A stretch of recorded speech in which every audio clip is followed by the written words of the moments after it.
selamat malam semuanya. Shalom. Pertama, saya mengucapkan selamat malam buat Bu Nurkiana. Oke, kedua, mengucapkan terima kasih kepada GSM dan Mama Papa yang mau ikut berpartisipasi ya dalam Zoom ini. Yang ketiga, terspesial buat Bu Nindi yang udah mau ikut serta di dalam Zoom online kita. Terima kasih ya Bu Nindi untuk partisipasinya. Untuk membantu kita bagaimana tips-tipsnya agar anak-anak kita bisa matanya tetap sehat ya walaupun sekolahnya online ya.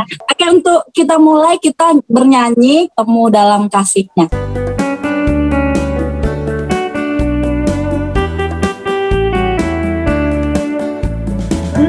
Dalam kasih-Nya berkumpul anugerahnya, bersuka cita di dalam Tuhan. Saudaraku dan kasihmu, dalam kasihmu, dan janjimu, mau bersuatu kita semua.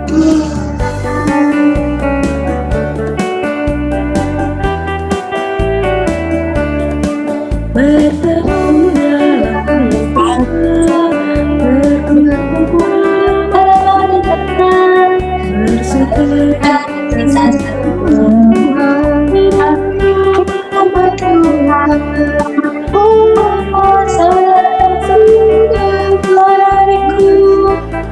Tuhan cinta dan mengasihi kita suka kita semua.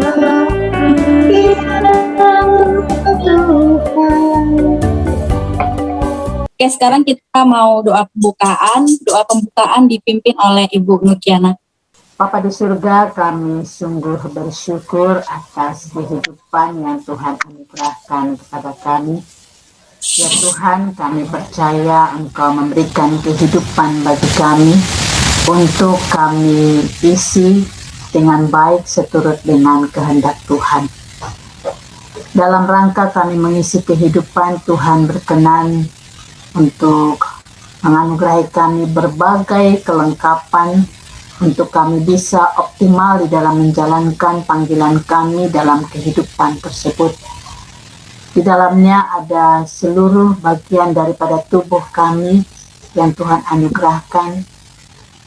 Bapa di surga, kami ingin memberikan yang terbaik melalui seluruh keberadaan tubuh kami ini yang merupakan anugerah dari Tuhan.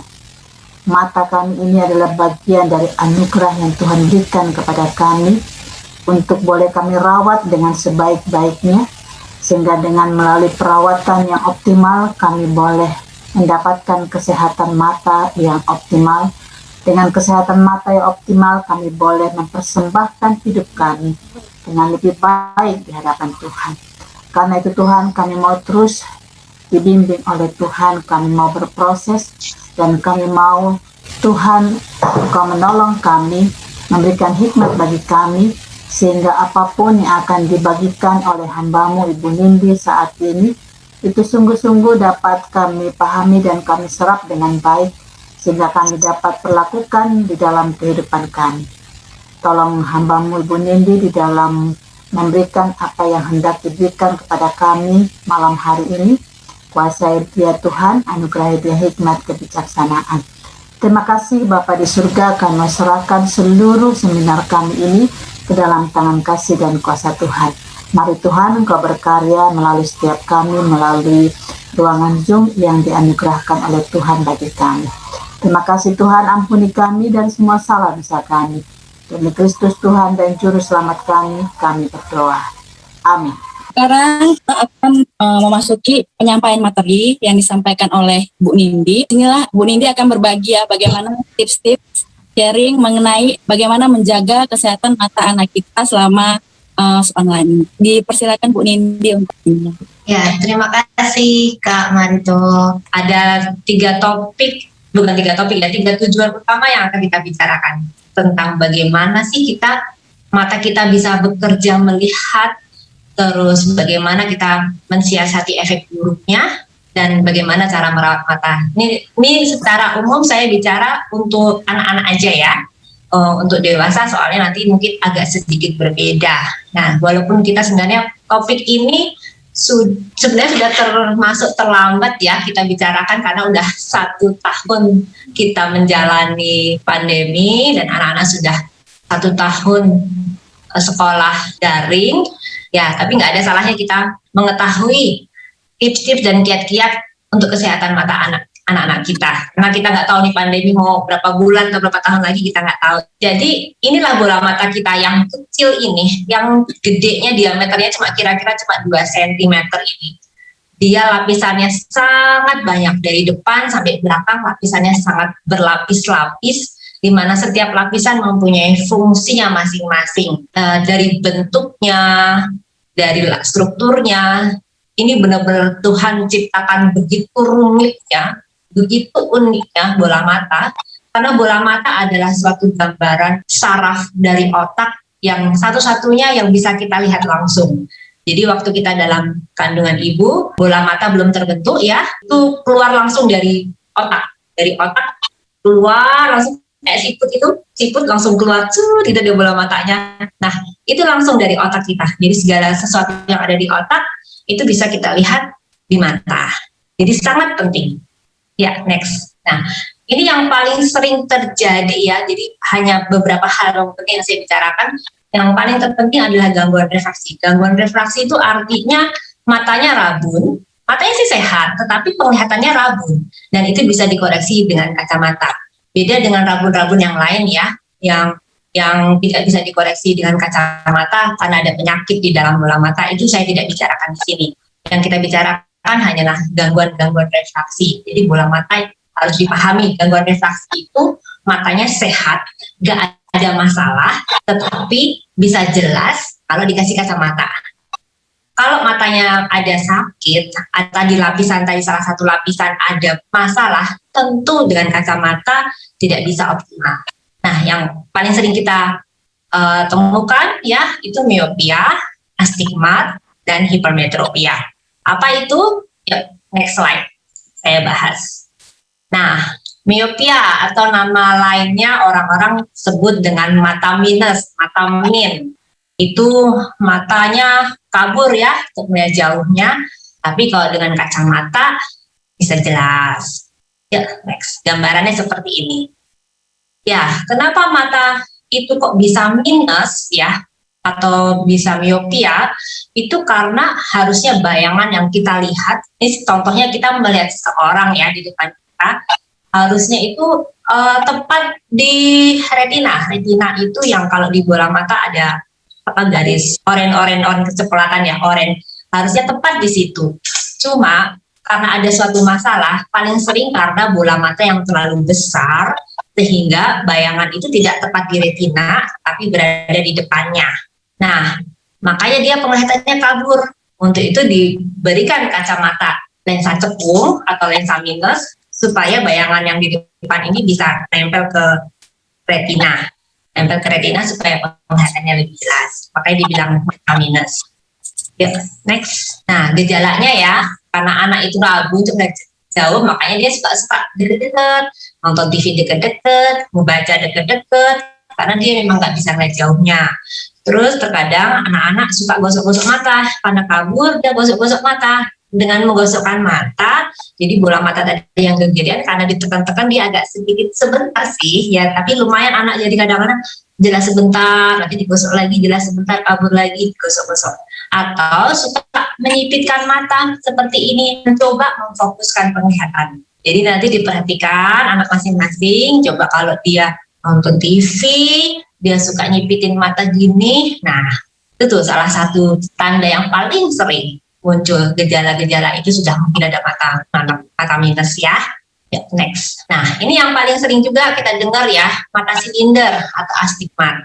Mata silinder tuh nih contohnya seperti ini ya, gambar yang kiri itu kalau ada silinder, ngelihat cahaya, dia itu berpendar. Atau kalau ngelihat garis, itu dia double-double. Ya, next. Nah, kenapa kok matanya bisa double-double gitu silinder ya? Karena yang dilihat oleh mata itu tidak bisa fokus ke retinanya, tetapi dipantulkan di kornea atau di bagian depan tadi, dipantulkan, jadi titik fokusnya ada di beberapa tempat, bisa di depan, tengah, belakang, sehingga penglihatan menjadi double. Lanjut, nah gejala-gejalanya karena dia double, makanya nggak enak untuk dilihat. Matanya cepat lelah, cepat ngantuk, kadang sampai sakit kepala yang nggak ketengguk karena dipaksakan, karena double dipaksakan lama-lama lelah. Ya, next. Nah ini yang hipermetropia atau mata plus. Ini berbeda dengan mata plus pada orang tua ya. Orang tua kan ada tuh kalau dekat nggak bisa baca, jadi dia harus dijauhkan. Nah itu mata plus atau presbiopia. Ini yang saya bahas bukan mata plus orang tua ya, tapi sama-sama dikoreksi dengan kacamata plus. Hipermetropia itu rata-rata disebabkan oleh karena bola matanya yang terlalu kecil sehingga bayangan yang tadi harusnya tepat di retina dia berada di belakang sehingga dia merasa kabur. Itu perlu dibantu dengan kacamata lensa plus supaya bayangan tadi dipaskan di retina supaya dia bisa melihat dengan jelas. Nah, untuk perlu diketahui bahwa semua orang lahir bayi matanya kecil itu dengan kondisi mata hipermetropia pasti karena matanya kecil. Makanya bayi-bayi baru lahir penglihatannya belum terlalu bagus. Usia sebulan kira-kira dia baru bisa melihat jarak pandang 30 cm. Jadi kalau kita gendong gitu bayinya baru bisa menatap wajah kita. Nanti lama-lama bayinya penglihatannya makin lama makin jauh dan seharusnya di usia 5 tahun sudah menyerupai penglihatan dewasa karena bola matanya sudah makin besar seukuran orang dewasa. Itulah kenapa di usia 5 tahun pertama itu dibilang golden period untuk pertumbuhan anak. 5 tahun inilah yang akan sangat menentukan bagaimana kondisi mata anak ke depannya akan seperti apa.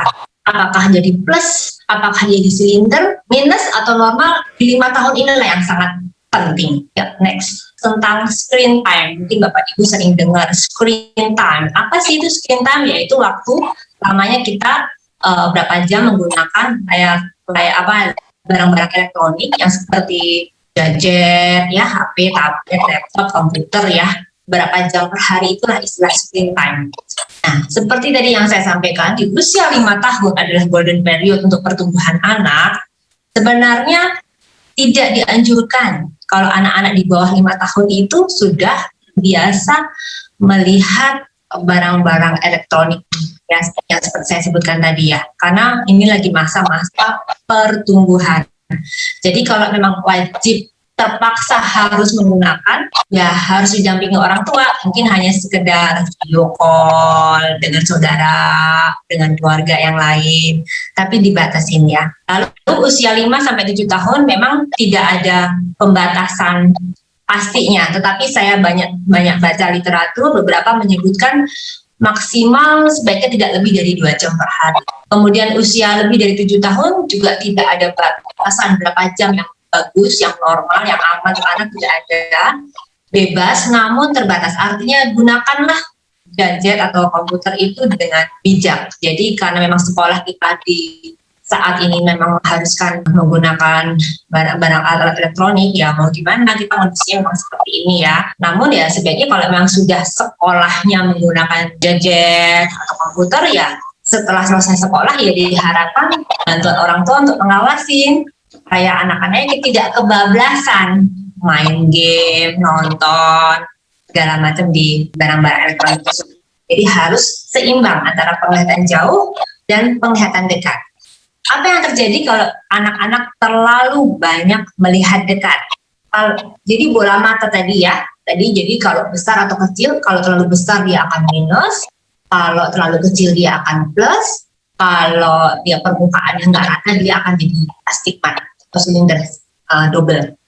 Nah, ketika kita melihat dekat, apa yang terjadi ketika anak-anak lihat HP ya dan dekat? Bola mata kita akan cenderung membesar, sedikit membesar untuk memfokuskan penglihatan dekat ini, memfokuskan ke retina supaya dia lihatnya lebih jelas. Jika dipaksakan berlama-lama, berjam-jam lamanya, bola mata yang terlalu besar ini nanti nggak mau kembali normal. Harusnya kalau melihat jauh kan kembali normal. Waktu lihat dekat dia agak membesar. Nah, Kalau terbiasa melihat dekat, kadang-kadang ini yang besar ini nggak mau balik lagi nih, karena udah terbiasa, matanya udah dibiasakan lihat yang dekat, lihat yang dekat, bola mata yang besar. Makanya ketika lihat jauh, yang harusnya kembali lagi normal, bisa lihat jelas, udah nggak mau. Makanya dia jadi kabur, jadi minus gitu. Slide berikutnya, ini data-data penelitian ya, yang banyak yang saya baca, bahwa anak beresiko terjadi gangguan refraksi atau memerlukan kacamata 3 kali lipat lebih tinggi jika orang tuanya juga berkacamata atau menjadi gangguan refraksi. Namun 90% terjadinya gangguan refraksi itu akibat lingkungan atau kebiasaan. Jadi belum tentu kalau orang tuanya berkacamata, anaknya pasti berkacamata. Kalau dia kebiasaannya bagus. Nah, demikian juga orang tuanya nggak berkacamata, sehat-sehat aja, normal. Tapi ini baru umur 6 tahun kok udah minusnya tinggi. Ya, karena dia memang mungkin dari kecil udah dibiasakan dengan melihat gadget ya. Lalu, semakin tinggi screen time atau semakin banyak kita melihat HP atau komputer, maka semakin tinggi pula resiko terjadi gangguan refraksi. Seperti yang tadi saya sudah jelaskan. Ini yang poin keempat. Ini banyak sekali yang bertanya pada saya setiap kali saya praktek ya di rumah sakit. Orang tua ngerasa kan ini anak-anak udah kasih kacamata anti radiasi ya, atau kacamata yang lensanya blue filter. Berarti aman dong ya untuk anak-anak saya main HP atau lihat komputer. Ternyata tidak. Ya kalau mau minus ya pasti akan minus. Kalau silver pasti akan minus, pasti akan kabur kalau memang terlalu banyak melihat terlalu dekat. Tapi untuk yang blue filter ini memang disarankan untuk orang-orang yang memang ada masalah di makula, ada gangguan di makula. Jadi memang sinar biru itu tidak bagus pada makula kita. Makula itu posisinya, kalau tadi di slide pertama itu posisinya di belakang sendiri, pas titik di tengah. Makula yang fungsinya untuk ketajaman penglihatan, membaca, mengenali wajah, mengenali warna, itu ada di makula. Nah, makula itu pada orang yang sudah bermasalah tentu akan semakin rusak kalau terlalu banyak sinar biru. Sinar biru itu ada di mana-mana. Di sinar matahari, HP, komputer, sinar biru itu ada di mana-mana. Dan sinar biru itu dipercaya memang bisa merusak daerah makula. Tetapi bukan berarti dengan lensa ini matanya aman gitu. Kalau mau minus ya pasti minus. Karena proses mata minus bukan karena itu tadi, bukan karena sinar biru ya. Next lagi. Nah, ini yang harus kita sebagai orang tua tahu. Kita wajib menjaga kesehatan tubuh anak, karena mata adalah jendela tubuh. Saat tubuh anak sehat, mata pun sehat. Demikian juga sebaliknya, anak yang sering sakit-sakitan, tentu matanya juga pertumbuhannya nggak bagus, juga akan gampang kabur juga.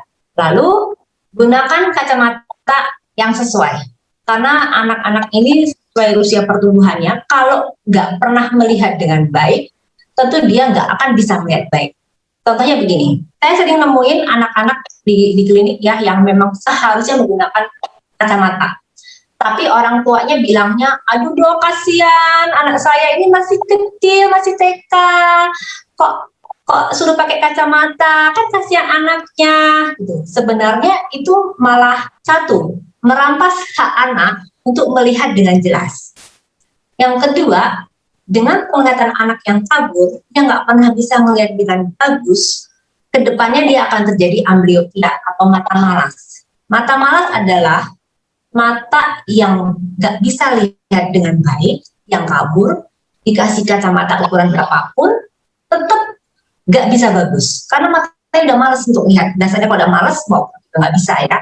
Matanya malas untuk lihat, dipaksa juga nggak bisa. Nah, kalau yang udah seperti itu udah repot lah. Itu terapinya harus jangka panjang. Jadi gunakan kacamata anak yang sesuai. Nah, ada juga yang contoh kasus anaknya misalnya langsung minusnya tinggi nih, minus 6. Nah, dibawalah ke optik. Orang optiknya bilang, aduh Bu, anaknya masih kecil, kasihan lah kalau dikasih minusnya 6. Nanti anaknya pusing, keberatan.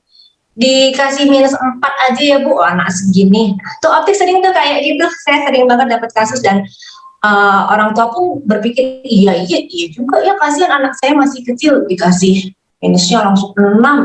ya 24. Nah, padahal harusnya anak ini benar-benar harusnya minusnya 6 supaya dia bisa lihat jauh. Jika diturun-turunkan, akibatnya mata nggak bisa lihat. Akhirnya terjadilah ambliopia tadi, ya. Jadi gunakan kacamata yang sesuai. Kalau emang wajib pakai, ya pakai. Kalau memang ukurannya segitu, ya segitu. Jangan diturun-turunkan. Kecuali pada beberapa kasus yang memang minusnya itu jauh banget. Misalnya yang kanan normal, yang kiri -5 gitu misalnya. Kan tentu jadi pasti anak tidak nyaman. Nah, kalau dalam kasus-kasus seperti itu ya dokter akan mencari yang ternyaman. Entah diturunkan atau gimana, pokoknya dicari yang ternyaman. Ya, jadi kalau untuk anak-anak memang sebaiknya harus ke dokter mata, jangan langsung ke optik ya. Nah, jika memang mata anak memang sudah ada gangguan refraksi, sudah harus pakai kacamata, sebaiknya dicek setiap 6 bulan. Kenapa? Karena setiap anak pertumbuhannya itu kan cepat sekali, beda sama kita ya yang usia dewasa ya. Kalau anak itu pertumbuhannya cepat sekali, bisa naik, bisa turun, bisa naik, bisa turun. Karena daya akomodasinya, daya memfokuskannya itu tinggi, nggak kayak kita yang dewasa. Jadi memang harus dicek sesuai dengan pertumbuhan anak saat itu. Kalau memang udah nggak cocok, entah memang harus diturunkan atau dinaikkan, ya kita kasih apa adanya. Karena berubah banget. Itu sangat menentukan. Nah, terus ini juga nih yang poin terakhir. Banyak sekali nih orang tua yang nggak pengen, ya siapa sih yang pengen pakai kacamata ya? Semuanya pasti minta obat. Mintalah obat supaya anak saya nggak usah pakai kacamata. Bapak Ibu harus tahu nih, nggak ada obat untuk menghilangkan gangguan refraksi. Nggak ada. Mungkin banyak lah di internet ya, orang-orang berdagang dengan obat-obatan ini diklaim bisa menghilangkan mata minus, menghilangkan mata silinder ya, atau pakai kacamata ion, kacamata apalah gitu ya, bisa menghilangkan. Nah, itu banyak banget tuh yang jual-jual kayak gitu. Nggak ada yang bisa, walaupun statement-statementnya mereka katanya dibilang bisa, tapi saya rasa tetap nggak bisa lah, nggak bisa dipercaya dengan statement mereka seperti itu. Satu-satunya cara bagaimana menghilangkan gangguan refraksi hanya dengan laser. Ya, mungkin pernah dengar LASIK ya. Sebenarnya laser untuk menghilangkan kacamata itu banyak, nggak cuma LASIK, ada LASIK, eye LASIK, smile LASIK, PRK, EFRI, banyak banget segala macam laser. Cuma itu akan dokter sarankan setelah anak usia di atas 18 tahun.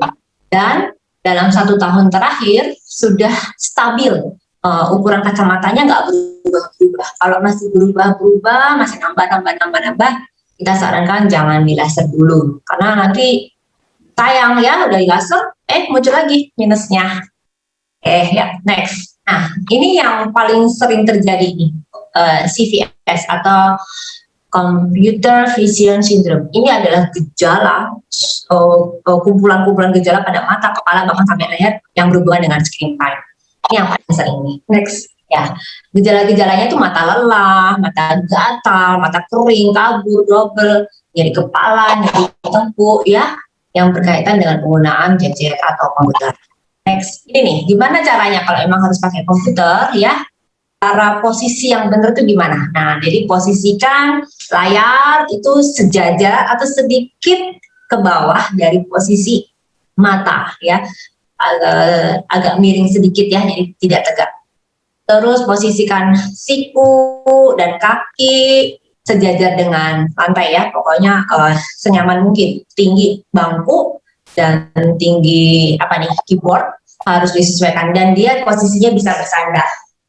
Oke, next. Nah, bagaimana cara mengatasi, mencegah supaya tidak terjadi kelelahan mata? Yaitu ada aturan 20-20-20, yaitu 20 menit menggunakan komputer atau gadget, habis itu alihkan pandangannya keluar, 20 detik, lihatlah benda yang sejauh 20 kaki, atau kalau meter itu 6 meter lah kira-kira ya. 20 menit bekerja, 20 detik, lihatlah benda yang 20 kaki atau 6 meter ya. Yuk, next.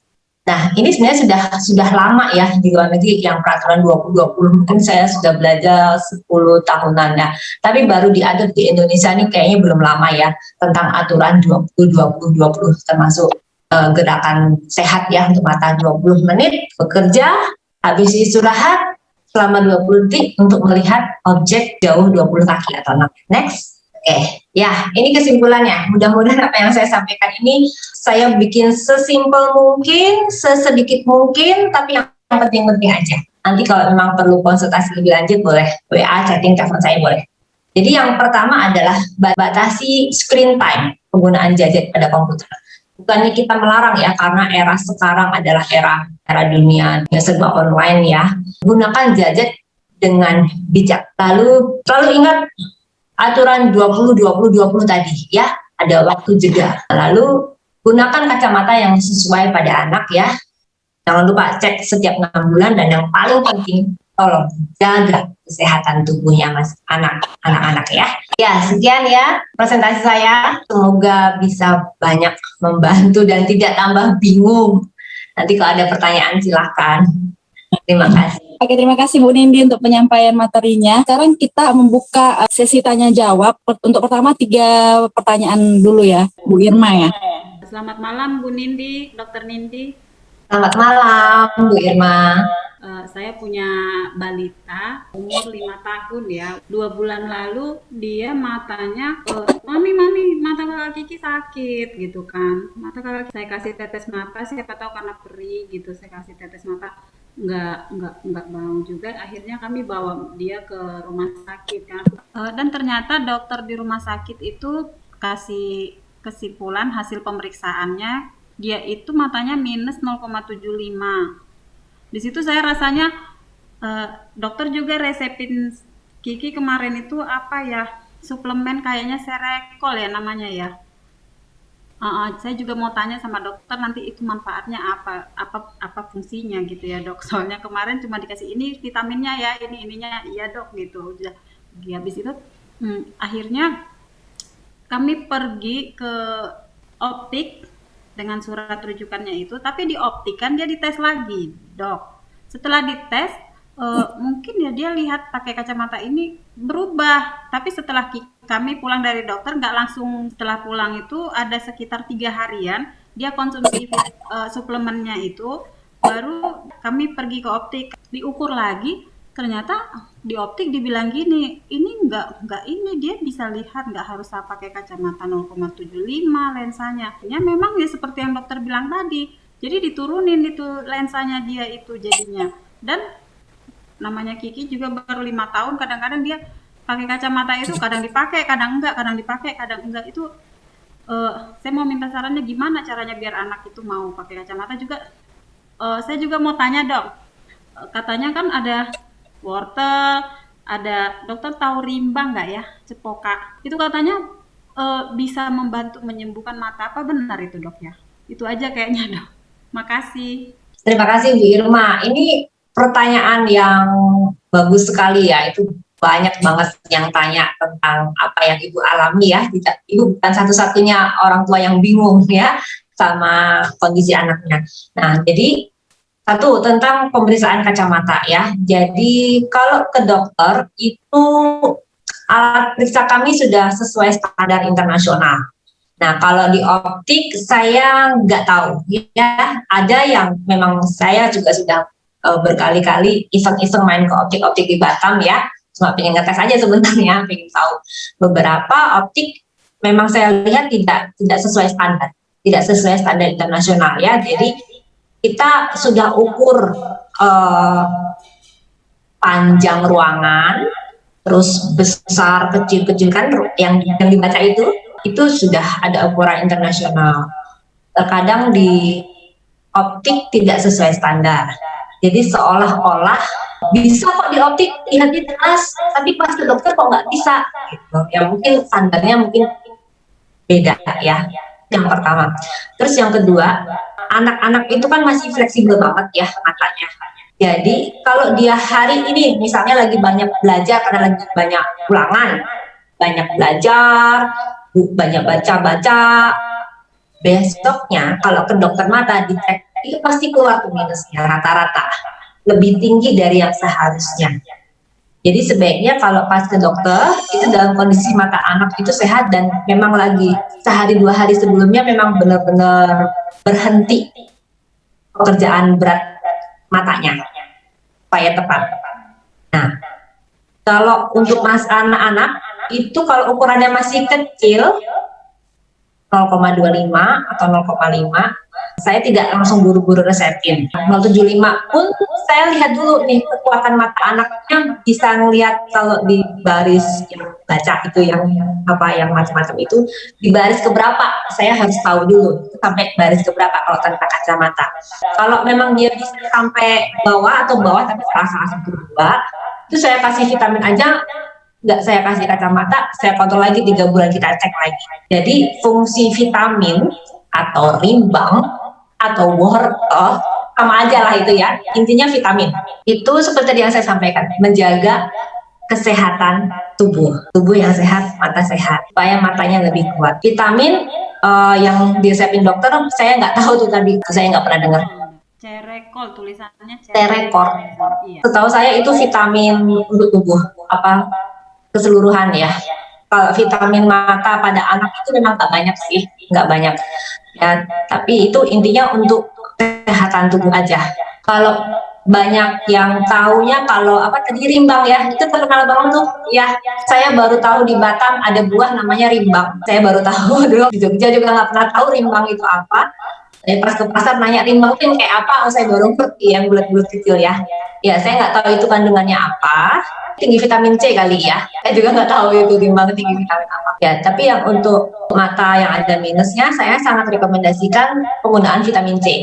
Jadi tidak hanya wortel yang tinggi vitamin A, ya, vitamin C. Vitamin C itu ada pada semua buah yang warna yang merah, kuning, orange, itu ada vitamin C-nya, semua itu bagus. Kenapa vitamin C? Padahal dulu waktu kita sekolah taunya kalau kesehatan mata itu vitamin A ya. Nah, kenapa vitamin C itu penting? Karena bola mata itu tadi kuat kalau dia isinya dia ada kolagen ya. Dia kuat kalau dengan vitamin C, dia kuat. Kalau kurang vitamin C, lemah, dia gampang molor. Nah, semakin molor, semakin minusnya semakin tinggi. Ya, tapi sebenarnya tidak hanya vitamin A dan vitamin C, segala nutrisi itu bagus, seperti minyak ikan, ya, karena ada omega 3-nya, dia juga bagus untuk zat besi atau zinc juga bagus. Intinya kalau anak makannya bagus, lengkap, makanya matanya harusnya bagus. Makanya tadi dikasih dokter vitamin itu untuk itu tujuannya. Tapi memang tidak akan mengurangi minusnya. Kalau ibu memang masih ragu ya, saya tahu 5 tahun dikasih kacamata pasti nggak terbiasa, pasti ya marah-marah lah ya, nggak enak ya, wajar lah masih kecil. Coba ibu nanti 3 bulan lagi kita cek ulang aja, penglihatannya ada perbaikan atau enggak, dengan catatan benar-benar ibu jadi sudah benar ya, apa membatasi penggunaan gadgetnya, itu udah bagus banget. Nanti coba aja, kalau ibu ragu-ragu ini bener kacamata atau enggak, dikasih vitamin aja dulu rutin, 3 bulan lagi dicek lagi. Ya mudah-mudahan ada perbaikan. Ada perbaikan berarti memang nggak usah pakai kacamata. Ya, semoga cukup menjawab ya Bu Irma. Oke, terima kasih Ibu Nindi buat penjelasannya. Boleh izin bertanya, Mbak? Tadi sampaikan dokter mandiri ya, kalau memang dampak dari sekolah online ini kadang-kadang kita memang sulit mengontrol anak-anak kita untuk menggunakan gadget ya. Mulai belajar di sekolahnya, setelah itu anak-anak masih megang gadget juga. Nah, kira-kira bagaimana tipsnya supaya anak itu mau mendengarkan kita? Kemudian sekalian ini mau nanya juga ini dokter, saya sendiri tahun 2019 itu pernah operasi ringan ya, cuma yang kikis lemak itu. Cuman setelah itu penglihatan saya itu terlalu silau kalau siang hari itu, dan lebih nyaman kalau saya ngelihat itu pada malam hari. Kata dokter waktu itu kalau dalam 1-2 bulan seperti itu, makanya dia disarankan tetap kalau pas keluar ruangan memakai kacamata hitam. Tapi setelah itu sampai berbulan-bulan, 6 bulan, 7 bulan, saya masih silau. Kemudian saya cek lagi ke dokter. Setelah dicek lagi, oh iya, mata Bapak ternyata sudah ada katarak juga sedikit. Nah, kalau mau Bapak operasi lagi gitu ya. Saya waktu itu berpikir juga, oh kok dalam hitungan berapa bulan harus operasi lagi gitu ya. Jadi waktu itu saya sampai sekarang masih saya tunda gitu, Dok. Cuman sekarang ada perubahan sih, kadang-kadang bagus, kadang-kadang kabur gitu juga atau pandangan itu. Menurut dokter, tindakan apa yang harus kami lakukan, apa harus cek apa gitu. Terima kasih. Ya, terima kasih Pak Eko. Pertanyaannya ya, jadi ada 2 pertanyaan ya. Yang pertama tentang anak yang banyak nggak bisa dikontrol karena kedua orang tuanya bekerja Pak Eko. Usia anaknya 13. SMP ya, remaja ya. Iya. Ini adalah masalah global yang kita hadapi bersama ya. Semua orang tua akan mengalami hal yang sama. Saya pun juga mengalami hal yang sama ya Pak ya. Ketika kita semua bekerja, anak-anak nggak ada yang ngawasin. Jadi memang pas kontrol ya. Memang susah ya. Memang harus ada orang dewasa yang mengingatkan di rumah ya. Kalau saya pribadi, kami ada di rumah. Jadi kerjanya fleksibel, bisa sering pulang ingetin, ayo udah saatnya nih dicek. Kalau nggak ada yang ngontrol ya susah juga ya Pak ya, karena kalau kita nggak kasih HP nggak bisa sekolah, dikasih lepas kontrol ya. Jadi ya kalau bisa dinasihatin lah Pak, anaknya tentang bahaya-bahaya gadgetnya ya. Paling cuma nggak bisa yang banyak yang saya lakukan ya kalau untuk kondisi keluarga Bapak yang seperti ini ya, melarang anaknya juga agak repot ya. Intinya kalau Bapak Ibu ada yang bisa cepat pulang ya langsung diingetin anaknya. Dan saya nggak bisa banyak bantu kalau pertanyaan yang pertama ya Pak ya. Kalau pertanyaan yang kedua, Pak Eko sudah operasi mata berlemak, terus sekarang menjadi merasa silau ya. Ya, kalau ternyata dicek ternyata ada kataraknya. Katarak adalah kekeruhan pada lensa di dalam mata. Kalau mata berlemak itu di depannya, ya kan? Kalau lensanya itu di belakangnya lagi, di dalamnya. Jadi kalau katarak itu ada derajat-derajatnya. Kalau 0 itu jernih, belum ada katarak. 5 itu yang parah, ya. Kalau derajat 1, derajat 2 masih derajat ringan, awal-awalnya memang akan silau. Karena cahaya yang masuk akan dipantulkan kemana-mana. Karena ada kataraknya, ada kekeruhan yang tipis itu tadi. Katarak itu perlahan-lahan pasti akan makin menebal. Kalau masih kondisi seperti Pak Eko yang sekarang berarti masih kategori tipis, di mana memang mata yang dengan katarak kondisi tipis seperti ini keluhannya memang silau. Pencahayaan yang terang tidak bagus untuk Bapak. Jadi memang bagusnya yang sedikit redup ya. Namun kalau Bapak memang sudah sangat terganggu oleh kataraknya, ya dioperasi juga kan untuk dibersihkan kataraknya. Jadi operasi yang mata berlemak sama yang katarak beda-beda tipis pun jaraknya nggak masalah. Saya pun juga melakukan seperti itu sering sekali ya. Orang-orang yang dengan katarak dan mata berlemak itu banyak sekali di Batam ini ya, apalagi di Indonesia karena kita lingkungan tropis, kita tinggal di lingkungan tropis. Jadi apa yang Bapak Eko alami ini banyak sekali terjadi pada orang di sini di Batam ini ya, mata berlemak. Yang penting adalah perlindungan Pak dari matahari, karena matahari akan memperburuk kondisi ya. Tapi kalau Bapak merasa makin kabur, makin silau, baiknya sih memang kontrol kembali ke dokter matanya. Ya, terima kasih Dok. Ya. Oke, terima kasih kepada Bu Nindi. Saya lihat ada pertanyaan dari chat-chat kita. Ini saya baca secara cepat aja ya Bu Nindi ya. Dari Mama Timoti, Bu Esra Evi, tanya nih pemakaian obat tetes mata. Ada kan anak matanya suka merah, dikasih obat tetes mata tuh ada efek jangka panjang apa enggak? Itu lagi dari Bu ini, Vieti Mala ya. Ini pertanyaan dari Mama Luffy ya. Kain kacamata radiasi kalau dipakai sering-sering itu berpengaruh nggak ke matanya? Pertanyaan pertama dulu ya, yang tentang penggunaan kacamata radiasi ya. Ya, mau dipakai terus silakan. Kalau memang mungkin dia ngerasa ganteng atau ngerasa cantik pakai itu ya, silakan aja ya. Nggak ada pengaruh buruknya. Ya, kalau pengaruh baiknya juga secara penelitian yang sudah saya sebutkan nggak terlalu signifikan untuk kesehatan mata anak ya. Tapi kalau misalnya buat ibu-ibu yang nggak beli pun, sebenarnya kalau kita suka main HP ya, kelihatan nggak ya? Nah di HP ini sebenarnya ada tentang filter, blue filter atau tentang kenyamanan mata. Jadi kalau ini kelihatan terangnya kayak gini ya, boleh ibu-ibu atau bapak-bapak klik nih tentang kayak gini. dia akan warnanya agak sedikit kekuningan, agak gurem ya. Jadi ini efeknya sama aja seperti kalau kita pakai kacamata blue filter. Saya pun juga punya sih blue filter. Jadi memang penglihatannya warnanya jadi agak berubah sedikit, agak kekuningan, agak redup ya, karena memang warna birunya dihilangkan. Ya kalau mau dipakai terus silahkan aja, nggak masalah. Seperti ini nggak ada masalah ya, dia suka melirik ke sana ke sini tanpa bergerak itu nggak ada masalah. Justru berarti artinya bola matanya masih bagus. Berbeda dengan mata anak-anak yang kurang bagus pergerakan bola matanya ya, seperti agak juling sehingga matanya hanya bisa melirik ke sana. Dia akan lebih sering kepalanya gitu ya. Ada yang itu malah justru pada anak-anak yang bermasalah, malah dia harus menggerakkan terus kepalanya. Kalau dia suka ngiri gini ya berarti nggak ada masalah, itu berarti malah bagus, berarti binokularitasnya mau bergerak kemana aja dia baik ya, tidak apa-apa. Oke, makasih Dokter Nindi. Terus yang Mama Timothy ya, yang suka kasih obat tetes mata merah ya untuk anak-anak umur 11 tahun. Dikasih karena apa ya? Karena gatal atau karena cuma merah doang? Nggak ada gatalnya, Bu, Mama Timothy? Katanya sering gatal. Terus obat apa yang dipakai? Dikasih dokter obat merek Cendo ya Pak?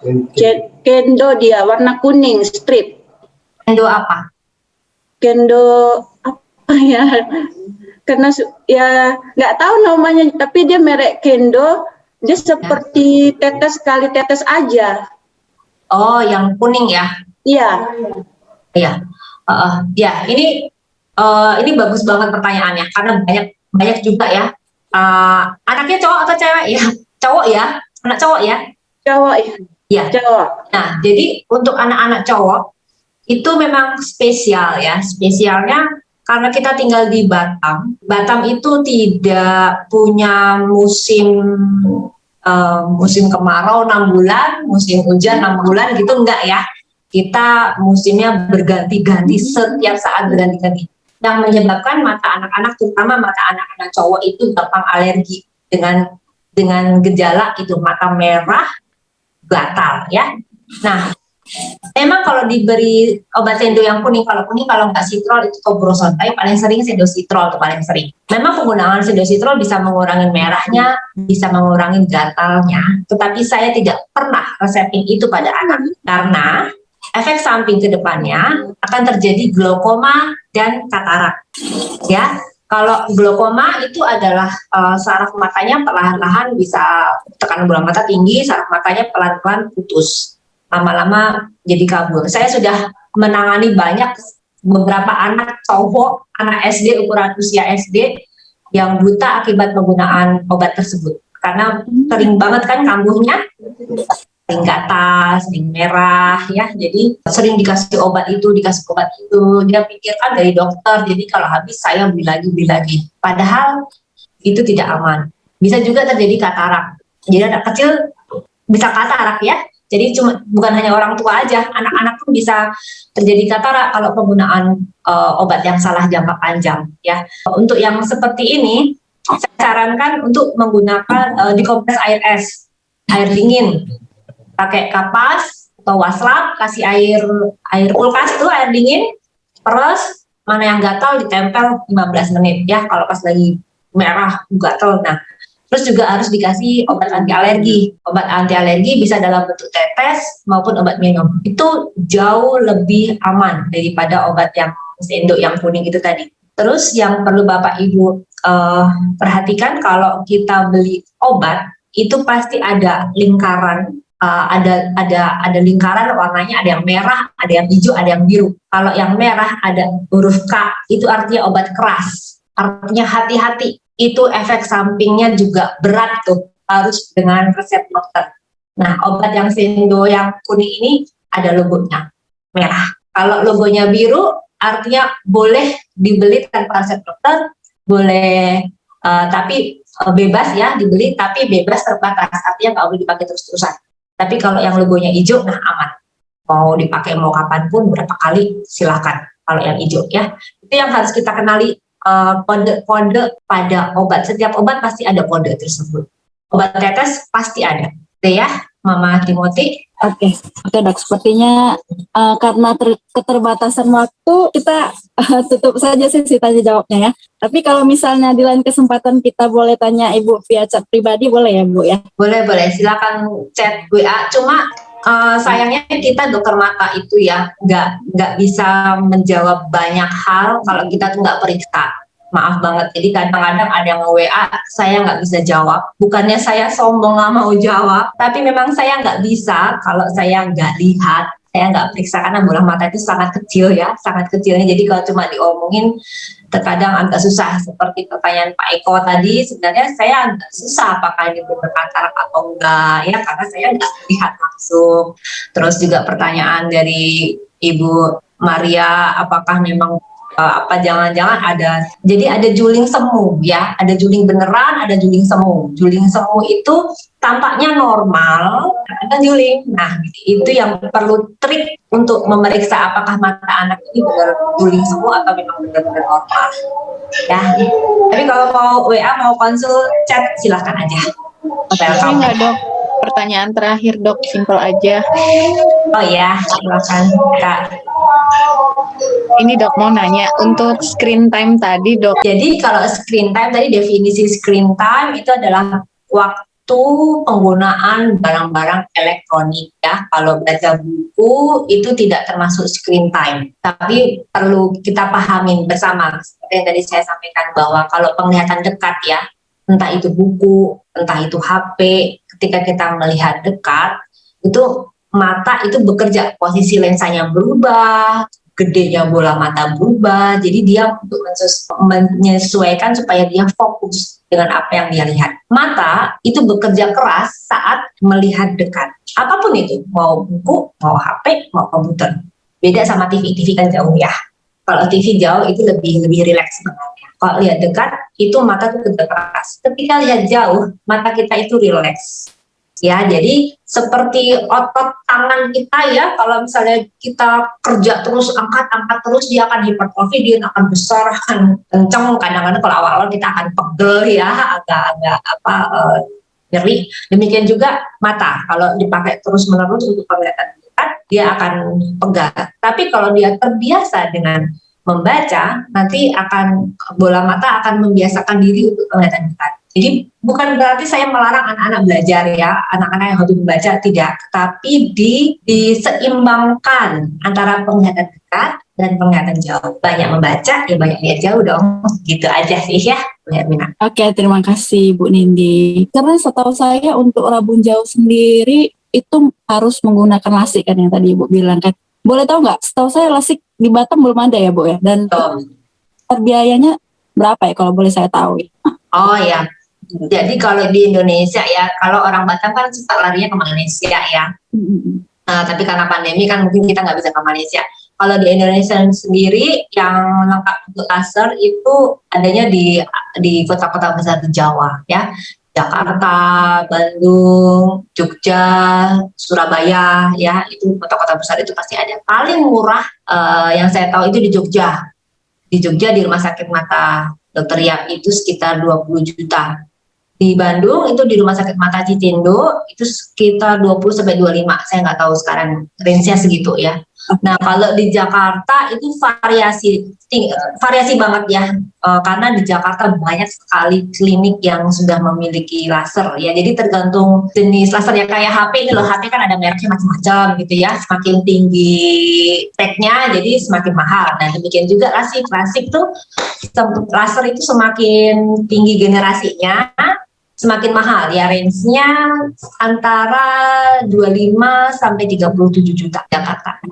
Terima kasih. Yang ingin bertanya kepada Dokter Nindi. Saya dong Bu, saya mau nanya Bu Dokter, anak saya ini masih usia 10 bulan, memang mungkin otot matanya masih mengalami banyak perkembangan. Tapi yang saya lihat, yang satu sebelah kiri itu matanya mengecil. Dokter Yuri bilang kalau memang mau tahu, datang aja ke dokter anak. Maksudnya gini, saya tahu ada tipe-tipe orang, saya punya teman yang satu matanya kecil, ada satunya yang agak normal gitu. Jadi maksudnya saya pengen tahu kenapa sih anak bisa dari sekarang kok bisa kelihatan ada matanya yang kecil. Apa kemarin dia pernah jatuh lalu akhirnya ke sebelah sini dan akhirnya membuat matanya mengecil atau bagaimana ya? Saya jadi mikirnya di situ memang rencana pengen bawa ke dokter mata tapi urgent atau tidak ya gitu. Itu yang pertama. Kedua, penglihatan saya bola mata yang hitamnya itu juga yang satunya sedikit ke kiri, tapi saya baca-baca buku sebelum setahun itu ototnya memang masih beradaptasi. Benar atau tidak ya dok gitu, dua hal itu? Ya, jadi ini memang harus saya lihat ya Kak Talia, bisa bicara langsung. Jadi apakah yang bola yang kecil ini memang hanya kelopaknya yang nggak simetris ya, jadi yang satu sipit, jadi seolah-olah mata yang kecil, atau memang bola matanya yang kecil, itu memang harus saya lihat. Kalau andai kelopaknya mengecil yang satu, solusinya ada? Kelopaknya menyipit berarti ya? Iya. Ini krisnya ada atau enggak? Kris itu lipatan ini, ada enggak? Oh, belum ada saat ini. Harusnya bayi ada. Dari bayi harusnya ada. Itu harus dilihat juga lipatannya ya. Lipatan mata ini sangat penting juga menentukan. Ada yang istilahnya ptosis kongenital. Jadi dia memang otot menggerak kelopaknya dia tidak bekerja dengan baik ya. Yang seperti itu. Nah, itu kita lihat kalau dia posisinya tetap tidak mengganggu penglihatan, akses visual, itu biarnya tidak apa-apa. Tetapi kalau dia menutupi akses visual dari separuh, itu harus tindakan operasi karena dia nanti mengganggu pertumbuhannya. Lihat terus kan anak ketutup terus, itu harus dioperasi biar kebuka. Kalau yang masalah mata juling itu ada cek sederhana, tapi memang harus saya ngerjakan. Itu karena beberapa seperti anak yang dari Chinese itu kan juga banyak bayi-bayi Chinese tampak juling, padahal sebenarnya enggak, itu karena lipatan ini loh lipatan ininya itu beda sama kita yang orang Melayu ya. Mereka kan lebih lebar gitu, jadi seolah-olah juling padahal karena bentuk matanya aja. Ada lagi dari Bapak Ibu, kita ada waktu 3 menit lagi yang mau bertanya. Tapi ini bukan tentang saya sendiri, saya mau nanya kebetulan karena sama dokter. Jadi di mata saya itu di sebelah kiri ada yang terbang-terbang seperti itu, sedikit bayangan hitam. Terus udah berapa lama? Setelah melahirkan anak yang ketiga, setahun lebih. Usia ibu sekarang? 39. Tambah membesar? Dari pertama sampai sekarang masih segitu aja. Cuman kemarin itu kira-kira 3 bulan yang lalu saya pernah ke rumah sakit, ke dokter mata. Udah dicek semua saraf-sarafnya, katanya nggak ada apa-apa, itu nggak masalah. Cuman tapi kenapa ya masih dia seperti itu gitu loh. Kira-kira apa penyebabnya, terus efek jangka panjangnya kira-kira apa ya dok? Ya. Perlu dikhawatirkan nggak ya? Oke, Ibu Tambunan ya. Floaters itu adalah pencairan isi dari bola mata. Jadi bola mata itu kenapa bulat? Karena isinya ada jelly atau vitreous ya namanya, ada jelly agar-agar. Nah, jelly itu kadang-kadang ada rongga-rongganya kayak kita kalau bikin agar-agar tuh kita tuang, kadang-kadang ada udara terperangkap di dalamnya kan, kadang-kadang ya. Seperti itulah gambarannya, agar yang udara-udara kecil-kecil itulah yang kita lihat sebagai floaters. Floaters itu banyak sekali yang punya. Saya juga ada kok, ya. Banyak orang yang punya floaters, tapi tidak banyak yang sadar kalau punya floaters, ya. Jadi kalau dia memang hanya segitu-segitu aja dari dulu, segitu aja, tidak masalah, itu nggak usah khawatir. Ya, yang perlu dikhawatirkan itu jika floatersnya tiba-tiba tambah banyak, terus jadi gede sehingga menghalangi penglihatan kita, terus disertai ada kilatan cahaya, ada set gitu, ada sinarnya lewat. Nah, itu tanda-tanda yang berbahaya, harus cepat-cepat ke dokter mata.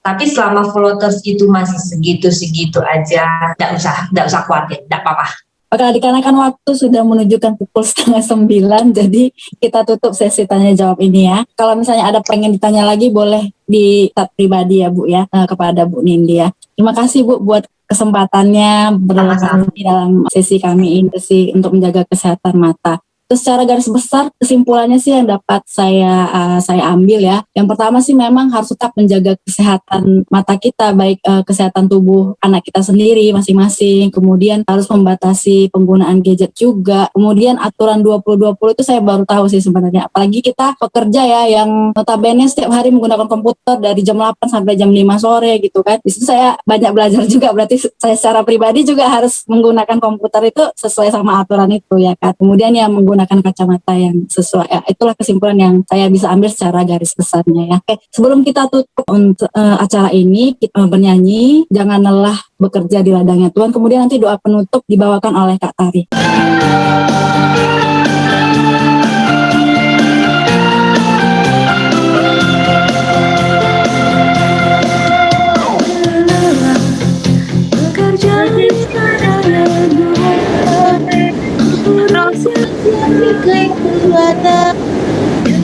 yang saja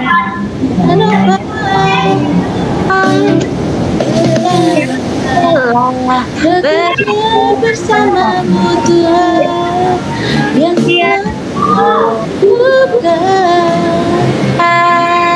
akhirnya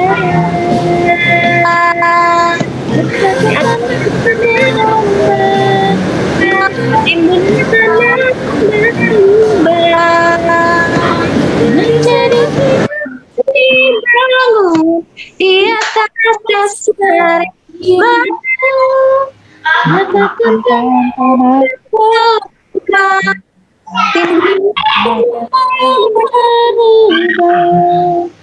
menjadi siap dibangun di atas dasar iman. Oke. Sekarang doa penutup yang dibawa oleh Kak Tari, silakan Kak Tari. Terima kasih. Kalau begitu kita akan menutup acara kita. Terima kasih kepada Ibu Nindi ya telah memberikan materinya. Baik, kita bersatu di dalam doa. Tuhan Allah Bapa kami yang ada di kerajaan sorga, terima kasih untuk malam ini Bapa, Engkau boleh mengumpulkan kami melalui udara di rumah kami masing-masing, tapi kami boleh bersatu Tuhan melalui Zoom ini untuk sama-sama mendengarkan webinar tentang kesehatan mata ya Bapak. Terima kasih materi yang disampaikan oleh Bu Nindi buat kami semua, ini sangat bermanfaat buat kami, bagaimana kami boleh menjaga bola mata kami ini ya Tuhan yang Kau berikan kepada kami, dan biarlah Tuhan kami boleh menjaganya lebih lagi sehingga kami nantinya menutup mata dipanggil Engkau, mata ini boleh dengan baik masih kami pergunakan ya Tuhan. Tuhan, kami juga berdoa untuk Ibu Nindi yang sudah memberikan waktunya kepada kami, ilmunya juga berbagi kepada kami. Terima kasih Tuhan. Kami berdoa untuk kiranya Engkau memberikan sukacita, berkat, dan berkati juga pekerjaannya Tuhan sebagai dokter, berkati juga sebagai ibu di rumah tangga. Kiranya Ibu Nindi semakin Kau berkati dan boleh menjadi berkat bagi banyak orang Tuhan, terlebih bagi pasien-pasien yang membutuhkan bantuan dari Ibu Nindi ya Bapak. Tuhan berkati juga Bapak dan anak-anaknya, biarlah mereka selalu merasakan kasih penyertaan Tuhan dalam rumah tangganya. Tuhan, terima kasih untuk materi saat ini, dan biarlah malam ini juga menjadi bagian kami untuk kami boleh beristirahat. Kiranya Tuhan melindungi kami satu persatu di rumah tangga kami masing-masing. Setiap pergumulan apapun yang kami hadapi, kiranya Tuhanlah yang menjadi sumber jawaban kami. Tuhan yang memberikan kami hikmat setiap kami masing-masing untuk dapat menjalani kehidupan ini dengan baik. Tuhan, ampuni dosa-dosa kami ya Tuhan, dan layakkanlah kami untuk menjadi anak-Mu, dan pakailah kami sebagai pelayan-Mu ya Bapa, di rumah kami, di gereja-Mu juga. Terima kasih ya Tuhan. Inilah doa yang kurang sempurna yang kami alaskan di dalam nama Tuhan Yesus. Haleluya. Amin. Amin. Terima kasih Kak Tari. Oke, Kak Yanti hitung ya. 1, 2, 3. Oke, terima kasih. Bye-bye. Itu ya. Bye-bye. Terima kasih Tuhan memberkati semua. Selamat malam. Selamat istirahat ya.